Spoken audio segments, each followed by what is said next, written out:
Good morning, sir. Morning, sir. Good morning, sir.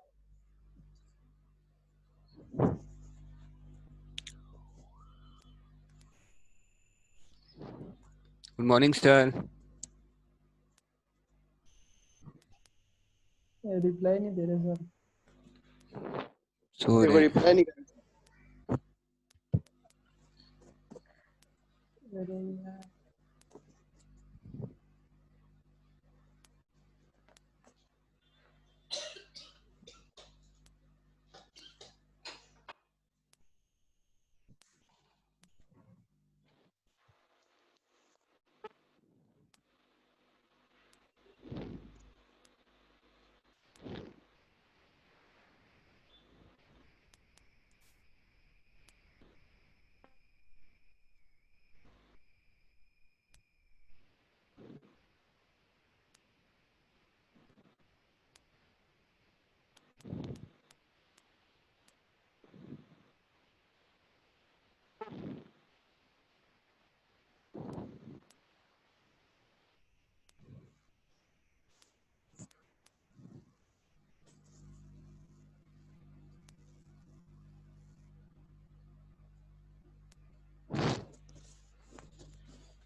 Hello sir. Sir, आपकी आवाज नहीं आ रही.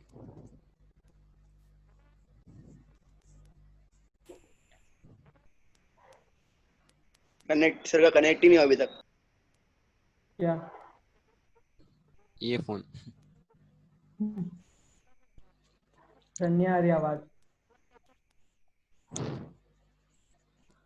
वो ऐसे ही पढ़ा देंगे रे. अभी आराम से. सर सुन रहे? सर को मैसेज करते हैं यार. सर आवाज नहीं आ रही, बिल्कुल नहीं आ रही सर. अरे सर को बोलने तो दो. फिर भी पहले आप चुप तो तब भी तो सर बोलेंगे. सर बोल रहे हैं, बस ऐसे देख, आवाज नहीं आ रही. इतना तो बोल रहे हैं. मैच मैनेजर साहब कम बोल दिया.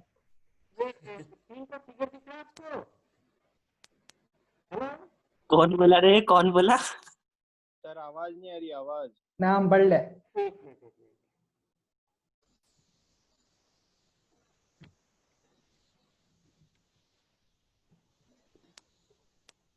Hello.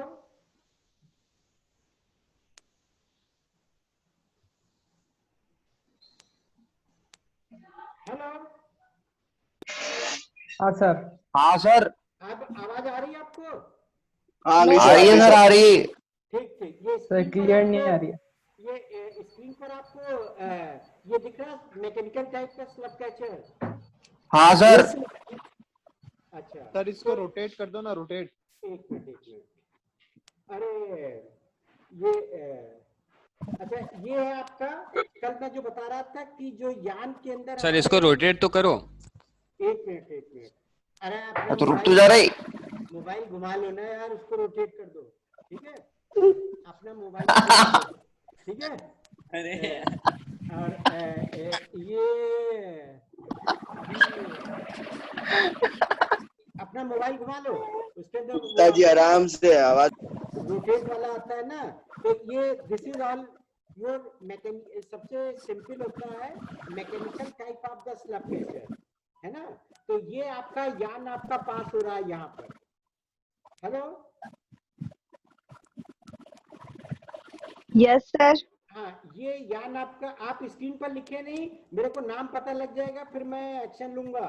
Don't write on the screen. ये यान आपका पास हो रहा है. ये जो लाइन है, दिस इज द यान. ठीक है ना. और ये आपका पास हो रहा है mechanical type of the slub catcher से. तो don't write on the screen. जो लिख रहा है मेरे पास रिकॉर्डेड है सब. कौन है रोज जो सर यार बार बार चला जाते हैं. ये तो ये आपका यान है. और ये पास हो रहा है आपका mechanical type of the slub catcher से। और ये जो होता है स्क्रू लगा हुआ है, तो जिस काउंट का यार्न हमें पास करना होता है उसके हिसाब से वाइंडिंग मशीन के ऊपर हम सेटिंग कर देते हैं। नॉर्मली ये सेटिंग हमारी होती है 1.5 डायमीटर से लेकर के और आपका 2 डायमीटर तक होती है। जैसे डायमीटर आपका x है तो 1.5x से लेकर के ये जो x की सेटिंग है वो हम इस स्क्रू से कर देते हैं मशीन के ऊपर। और जैसे ही हमारा थिक यार्न इसके ऊपर पास होगा, जैसे ये आपका थिक यार्न है, ये जैसे ही पास होगा तो यार्न हमारा इस ब्लेड से, ये यार्न आपका पास होने की स्पीड है, ठीक है ना। और जैसे ही यार्न आपका पास होगा तो ऑटोमेटिक ये थिक प्लेस इस स्लब कैचर से कट जाएगा। तो मेन वर्क होता है यार्न के जो थिक प्लेसेस होते हैं, नेप्स होते हैं, स्लब्स होते हैं, इन सब को रिमूव करने के लिए हम इस mechanical type of the slub catcher का हम यूज करते हैं। और जैसे मैंने बताया कि ये होता आपका मतलब तो काउंट के हिसाब से इसकी सेटिंग कर देते हैं। अब हम आते हैं आपका क्लासिफिकेशन ऑफ द, ये आपका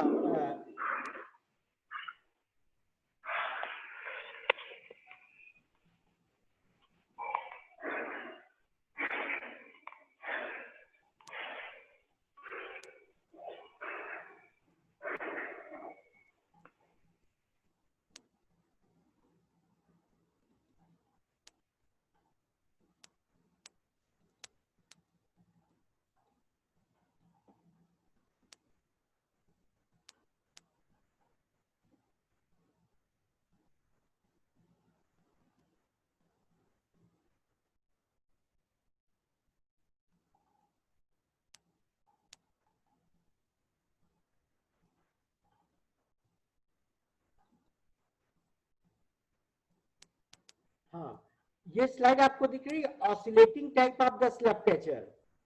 हेलो, यस सर दिख रही है। हाँ सर दिख रही हाँ, इसके अंदर क्या हो जाता है कि हमारा ये यहाँ पर जो एक स्प्रिंग लगी होती है and it is fix on this place, और ये आपका ब्लेड होता है, और ये आपका एनुलर, ये आपका रोलर होता है, एनुलर रोलर फ्रिक्शनल टाइप का होता है। इसके बीच से ये यार्न आपका पास हो रहा है। जैसे आपका हमने मैकेनिकल टाइप का दिखाया था, ये होता है आपका oscillating type of the slub catcher. तो ये जो है आपका थिक प्लेस है, ये आपका ध्यान से पास हो रहा है, और इसमें भी हम सेटिंग उसी तरीके से करते हैं जैसे हमने अभी मैकेनिकल टाइप में किया था। इसकी जो सेटिंग होती है थोड़ी वाइडर होती है। जैसे ये आपका स्लब कैचर है, ये आपका this is your slub catcher on the screen, और जैसे ये मशीन से पास होता है वाइंडिंग स्लब कैचर से, तो ये ब्लेड लगा हुआ है, ये प्रेशर से, और ये यहाँ पर हिंज्ड है, और ये आपका स्टॉपर लगा हुआ है। तो जैसे ये यार्न आपका पास होता है स्लब कैचर से, ये एक इंस्टेंट ये आपका यार्न ब्रेक होगा और मशीन आपकी रुक जाएगी। मैंने आपको वाइंडिंग मशीन पर दिखाया था, एक थ्रेड स्टॉप मोशन लगा हुआ होता है। तो थ्रेड स्टॉप मोशन क्या करता है, मशीन को इंस्टेंट स्टॉप कर देता है, ठीक है ना। तो ये होता है आपका मैकेनिकल टाइप की मशीनों के अंदर। तो this is called as the oscillating type of the slub catcher.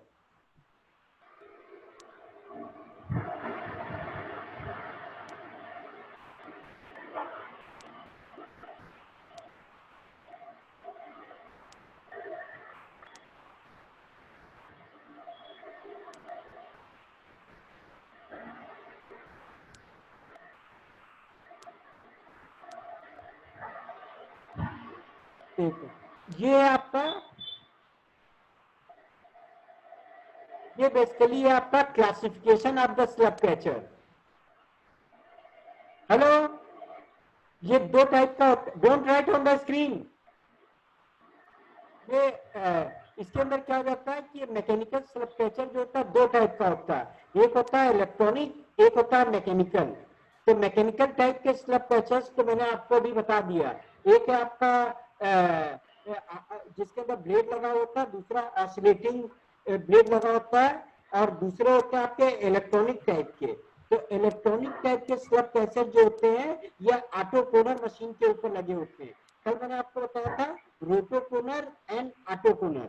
ये जो आजकल जो ये स्पिनिंग के अंदर जो हमारी मशीनें बन रही हैं, यूज हो रही हैं, जैसे स्लेफोर्स, सेवियो, मुराटा, इन सब के अंदर जो स्लब कैचर लगे होते हैं वो इलेक्ट्रॉनिक टाइप के स्लब कैचर होते हैं। इसके अंदर जो सेटिंग होती है हमारी, अभी मैं आपको दिखाने जा रहा हूँ इलेक्ट्रॉनिक टाइप के स्लब कैचर्स। तो इलेक्ट्रॉनिक टाइप के स्लब कैचर्स में क्या होता है कि हमारी जो स्क्रीन है वो अभी मैं दिखा रहा हूँ आपको। This is called at the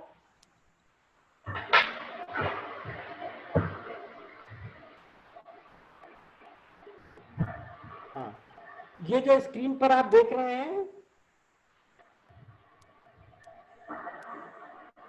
ये आपका फोटो सेल टाइप का स्लब कैचर, मतलब इलेक्ट्रॉनिक टाइप का है, लेकिन जो इसका प्रिंसिपल है वो फोटो सेल। जैसे आप देखते हैं ना होटल वगैरह के अंदर गेट होते हैं, जैसे आप नल वगैरह के ऊपर आप हाथ आप ले जाते हैं वार्बर के ऊपर, हाथ को रखते ही पानी आपका निकलने लगता है, या गैस आपकी जो ड्रायर्स होते हैं तो गैस निकलने लगती है। वैसे ही गेट वगैरह बने होते हैं, जैसे आप गेट के सामने खड़े होते हैं इंस्टेंट गेट आपका खुलता है। तो ये सब प्रिंसिपल हमारा फोटो सेल टाइप का होता है। तो यहाँ पर हम क्या करते हैं, ये यान आपका पास हो रहा है और ये यहाँ पर ब्लेड लगा हुआ है, ठीक है, और इस ब्लेड के साथ में ये ब्लेड आपका लगा हुआ है और इसके साथ में ये यहाँ पर आपकी लाइट पड़ती है और ये लाइट आपकी जो होती यान के ऊपर फॉल्स होती है। फिर हमारा ये इलेक्ट्रॉनिक सर्किट लगा हुआ है। ये आपका इलेक्ट्रॉनिक सर्किट के अंदर हम क्या करते हैं कि जैसे ही हमारा स्लब आता है तो ये हम यहाँ पर इलेक्ट्रॉनिक सर्किट में हम सेटिंग कर देते हैं। जैसे हमारा जो काउंट होता है उसका 6 टाइम डायमीटर हम सेट करते हैं डिस्क्रिमिनेटर के अंदर, ठीक है ना। और डिस्क्रिमिनेटर के अंदर हम क्या करते हैं कि हम 6 टाइम यान की डायमीटर की सेटिंग कर देते हैं। मैकेनिकल टाइप में मैंने आपको बताया था 1.5 से लेकर के आपकी 2 टाइम्स तक होती है। और यान भी हमारा जो होता है ना वो कार्डेड यान होता है, कोन्ड यान होता है। जैसे आप ये अंडरगारमेंट बनियान वगैरह आप देखते हैं तो इस पे लिखा होता है बैक साइड में कोन्ड यान। कोन्ड यान का मतलब ये हो जाता है कि जो काउंट होता है यान का वो 30 से ऊपर होता है, और 30 से ऊपर होने की वजह से क्या होता है कि जो हमारा जो मैकेनिकल टाइप के जो यान्स हैं तो हमें वाइडर सेटिंग्स आपकी रखनी पड़ती है, और 30 के नीचे जितना यान होता है तो वो कहलाता है आपका कार्डेड यान। तो कार्डेड यान के अंदर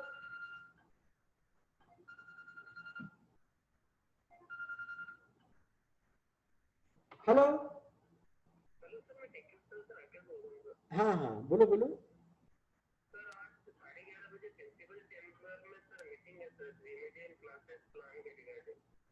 ठीक है 11:30 बजे।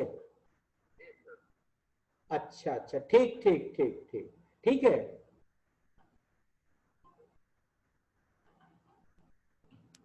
हेलो हेलो, हाँ sir. Yes sir. Yes, sir. ये हमारा जो है वो इलेक्ट्रॉनिक टाइप का स्लब कैचर है। अभी तक आपने देखा मैकेनिकल टाइप के जो हमारी नॉर्मल मशीनों पर लगते हैं, और जो हमारी ऑटो कोनर्स होते हैं जिस पर हर काम आपका, जैसे आपका पीसिंग हुआ, आपका डॉफिंग हुआ कोन का, आपका बॉबिंग का सेटअप हुआ मशीन के ऊपर, ये सब ऑटोमेटिक होता है। इसीलिए हम इन मशीनों को बोलते हैं ऑटो कोनर। मतलब आपका जो स्पिनिंग डिपार्टमेंट से जो बॉबिन्स आती हैं वो आपका लिंक कोनर से सीधे वाइंडिंग मशीन पर आती हैं, और डायरेक्ट इस मशीन से कोन बन के ऑटो कोनर से, और डायरेक्ट आपके जो है ना वो आपका पैक होकर के सीधे फैक्ट्री से बाहर निकलता है। जैसे मैंने आपको बताया था कि मार्केट के अंदर जो आपका जो कोन होता है, जो कोन का साइज होता है वो 60 केजी का होता है। तो नॉर्मली हम 1.5 केजी के जो कोन हमारे बनते हैं वाइंडिंग में, तो 40 कोन्स आप मार्केट के अंदर यान लेने जाएंगे तो कोई आपको 1 किलो या 2 किलो यान नहीं देगा, आपको 60 केजी के लगभग आपका मल्टीपल में ही यान आपको परचेज करना पड़ेगा। क्योंकि जो ये तो ये सब पैकिंग हमारी किससे होती है, कंप्यूटर, सब ऑटोमेटिक सिस्टम लगे होते हैं स्पिनिंग के अंदर, तो ये सब होता है हमारा ऑटो कोनर पर। तो ये जो हमारी जो ऑटो कोनर वगैरह जो मशीनें हैं, तो इनके ये जो मशीन हमारी है स्लैब कैचर, ये फोटो सेल पर बेस्ड है। आपका लाइट यहाँ फॉल होती है और यहाँ पर सेंसर लगा हुआ है, और जैसे ही यान हमारा डायमीटर आपका बढ़ेगा 2 टाइम्स 3 टाइम्स 4 टाइम्स, तो ये सिग्नल जाएगा। ये एम्पलीफायर लगा हुआ है, यहाँ पर बेसिक सेटिंग्स होती है हमारी यान की काउंट के हिसाब से। ये डिस्क्रिमिनेटर है, ये चेक करता है, कंपेयर करता है कि थिक प्लेस है, थिन प्लेस है, या नेप्स है, स्लप्स है, जो हमको यान के अंदर पास नहीं होना है।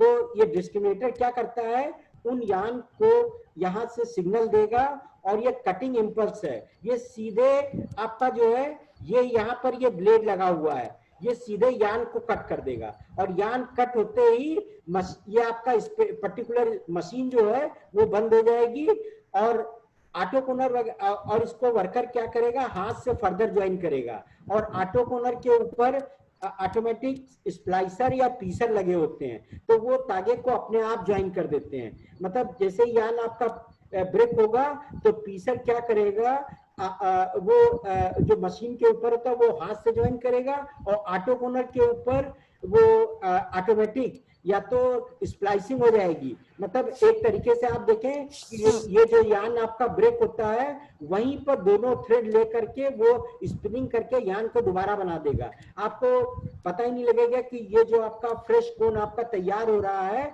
इसके अंदर कोई भी नॉकिंग है या नहीं है। तो ये सब क्वालिटी होती है आपकी electronic type of the slab catchers की। तो जब आप इंस्टीट्यूट के अंदर आ जाएंगे तो आपको मैं विजिट कराऊंगा फैक्ट्री की, तो उसके अंदर आपको इस टाइप के जो स्लैब कैचर्स हैं ये आपको देखने को मिलेंगे। और पहले वाले जो स्लैब कैचर्स मैंने आपको बताए थे मैकेनिकल टाइप के, ऑसिलेटिंग टाइप के, तो ये सब स्लैब कैचर जो होते हैं ये हमारे यहाँ अवेलेबल है आपके बाइंडिंग मशीन के ऊपर, है ना। और कुछ बच्चे आते भी हैं, है ना। तो मैं अभी थोड़ा सा अलाउ करेंगे तो मैं मशीन के ऊपर जो लोकल बच्चे हैं उनको मैं बता भी दूंगा, ठीक है ना। तो जब तक आप अभी तो मैं आपको बेसिक आइडिया दे रहा हूँ कि भाई वाइंडिंग मशीन के ऊपर कौन कौन से पार्ट होते हैं और क्या होते हैं। अभी इसके अंदर बहुत सी मैथमेटिक्स भी इन्वॉल्व है ना, वो मैं आपको भी नहीं बता रहा हूँ। मतलब इसके अंदर इतनी मैथमेटिक्स इन्वॉल्व होती है कि जो आप ट्रिग्नोमेट्री पढ़ते हैं, जो आपने कैलकुलस वगैरह पढ़ रखी है, इन सब का यूज इस मशीन को बनाने में किया जाता है। अभी हम उन चीजों को छोड़ रहे हैं, या तो आपकी क्लास हो जाएगी या हम फिर या आपका बोर्ड को शेयर करके उस स्क्रीन के ऊपर हमको आपको बताना पड़ेगा, है ना, कि किस तरीके से मशीन की डिजाइन हम करते हैं। मतलब अभी आपको खाली ये मालूम है कि आप प्रोडक्शन के अंदर जा सकते हैं। आपको ये बता दें कि आप जो मशीन मेकिंग है यूरोप के अंदर, जैसे जो मशीनें आपकी स्लेफोज बनाती हैं, सेवियो बनाती हैं, मुराटा बनाती हैं, है ना, यहाँ पर आपको जो है आपकी नौकरी लग सकती है एज ए आपके टेक्सटाइल इंजीनियर इवन। तो वहां पर ये सब मशीनें आपकी बनती हैं। तो खाली आपका ये वर्क नहीं है टेक्सटाइल इंजीनियर का कि खाली यान को पास कर देना मशीन से। आपका ये भी काम होता है कि यान को मशीन जब हम बनाते हैं फोटो सेल और ये जो हम सेटिंग करते हैं, ठीक है ना, ये टेक्सटाइल इंजीनियरिंग कर सकता है मशीन के ऊपर। जैसे मैं तो इनके अंदर बहुत सारी मैथमेटिक्स वगैरह भी इन्वॉल्व है, वो मैं आपको धीरे धीरे करके बताऊंगा।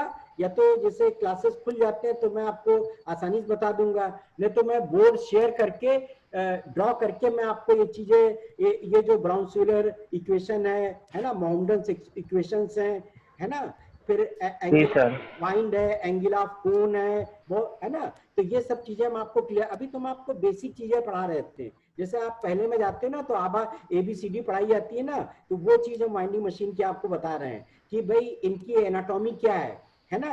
मतलब ये आपका नाक है, ये कान है, ये मुंह है, ये हार्ट है। अभी मैं बेसिक चीजें वाइंडिंग की आपको नहीं बता रहा हूँ, ठीक है ना, और बेसिक चीजें बता रहा हूँ। अभी इसके अंदर जो थ्योरेटिकल पार्ट है, जो डेरिवेशंस है ना, वो मैं आपको थोड़ा सा बेसिक कवर हो जाए तब मैं आपको एक्सप्लेन करूंगा।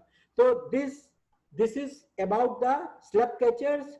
और ये जो होता है इससे जो यान हमारा पास होता है, इस स्लब कैचर से जो यान पास होगा इलेक्ट्रॉनिक वाले से, उसके जो रेट होते हैं मार्केट में और जो नॉर्मल मैकेनिकल से होता है, तो हमें लिखा जाता है कि हमारा जो वी हैव यूज कोन के ऊपर लिखा होता है it is of the A grade yarn and we have use the auto coner, या हमने क्लासीमेट फार्स वगैरह को यूज किया है और उससे हमारे तागे के जो रेट होते हैं मार्केट में वो प्रीमियम पर सेल होते हैं। जैसे मैंने बताया कि भाई वर्धमान का तागा है और एक आपका बीएसएल का तागा है, या आपका संगम का तागा है, तो संगम का तागा और वर्धमान के तागे में बहुत फर्क है।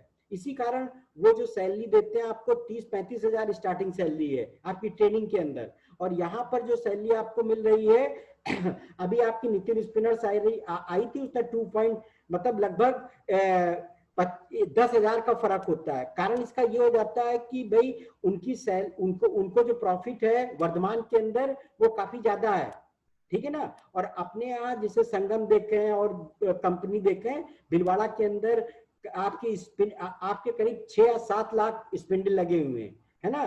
तो इन सब के ऊपर जो तागा आपका बन रहा है, तो इन सब जगह के ऊपर वाइंडिंग मशीन है, ये जो मशीन हम आपको बता रहे हैं, ठीक है ना।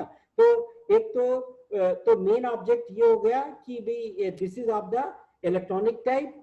और मैंने आपको बताया कि जैसे हम तागा यान हम बना रहे हैं एयर जेट के लिए, हम बना रहे हैं वाटर जेट के लिए, हम यान बना रहे हैं आपका प्रोजेक्टाइल के लिए। आप देखें मार्केट के अंदर आपके जो यान होते हैं, है ना, वो रिक्वायरमेंट के हिसाब से परचेज किए जाते हैं। मतलब हमको एयर जेट के ऊपर यान यूज करना है, तो एयर जेट की जो आरपीएम होते हैं वो करीब 1000 या 1200 आरपीएम पर होता है। अभी आप बीएसएल वगैरह जाएंगे तो वहां पर आप देखेंगे जो एयर जेट मशीनें हमारी लूम जो चल रहे हैं, उनकी जो स्पीड है करीब 800 आरपीएम से लेकर के 1200 आरपीएम तक होती है।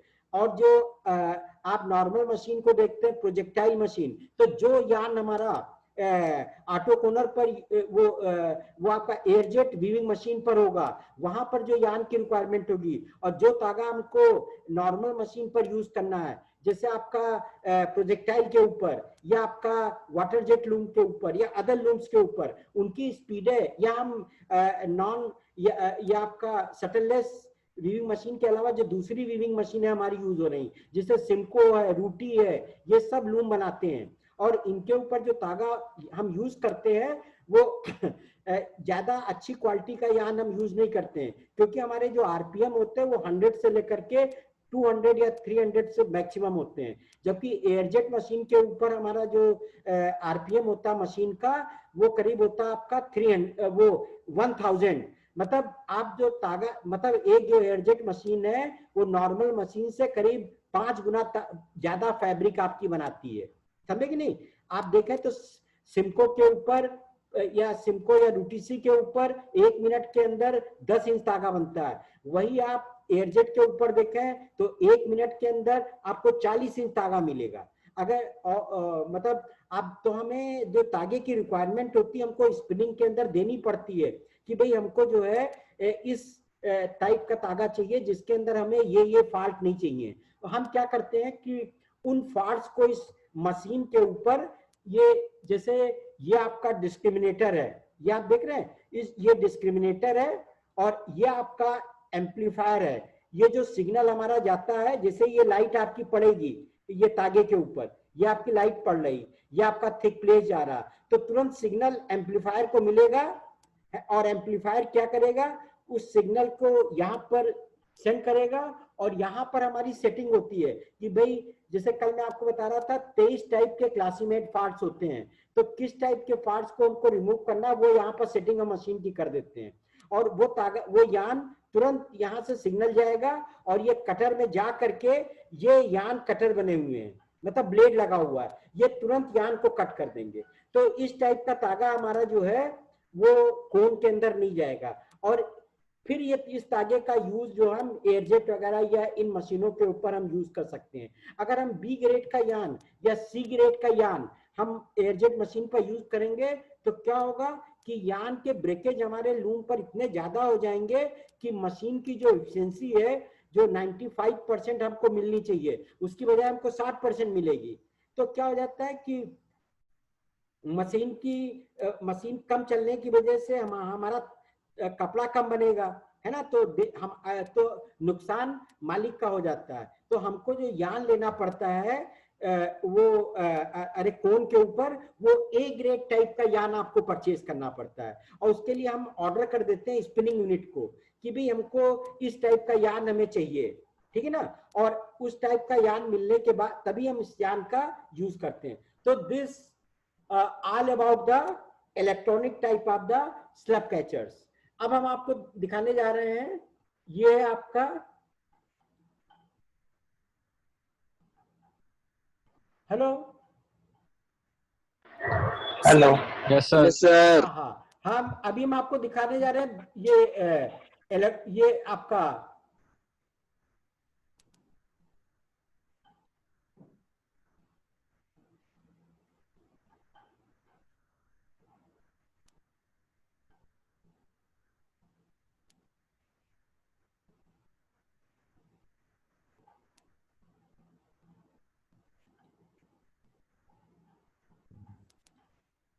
हाँ ये है आपका कैपेसिटर टाइप। अभी आपने इलेक्ट्रॉनिक्स के अंदर फिजिक्स में पढ़ रखा होगा, फोटो सेल क्या होता है, कैपेसिटर क्या होता है, फिजिक्स वगैरह में आपने पढ़ा होगा।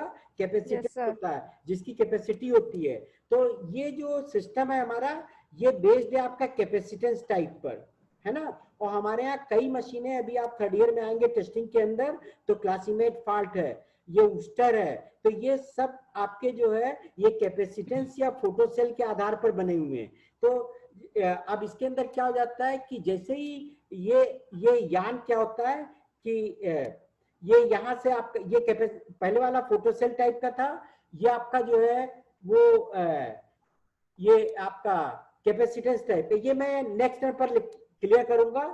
क्लियर, टाइम इज ओवर, तो I will be taking the capacitance type on the next turn, ठीक है। Okay sir. ओके ये जी सर। हाँ okay sir. Okay sir. Attendance sir आज क्लास में समझ में आ गया सर। Bye sir. ठीक, आप वो स्क्रीनशॉट से अटेंडेंस भेज देना बेटा, ठीक है। हाँ सर वो तो भेज देंगे सर, आप चिंता ही मत करो। ठीक, ओके सर। धीरे धीरे करके मैं नोट्स वगैरह आपको भेजूंगा। मेरे को टाइम मिल जाए तो मैं नोट्स वगैरह आपको, मेरा ग्रुप बना हुआ है जो आपका, तो उसके ऊपर नोट्स मैं सेंड कर दूंगा। ये जो हाँ मेरे सर पास फिर और भी इजी रहेगा हमारे लिए सर। Yes, sir. अब अभी आप लिखिए मत, ठीक है। हाँ सर ठीक, कोई मत लिखना भाई, कोई मत लिखो, ये गर्वित लिख रहा कोई है। लिख रहा है। पेंटिंग कौन कर रहा है? ये निधि जैन की राइटिंग है ऐसी तो।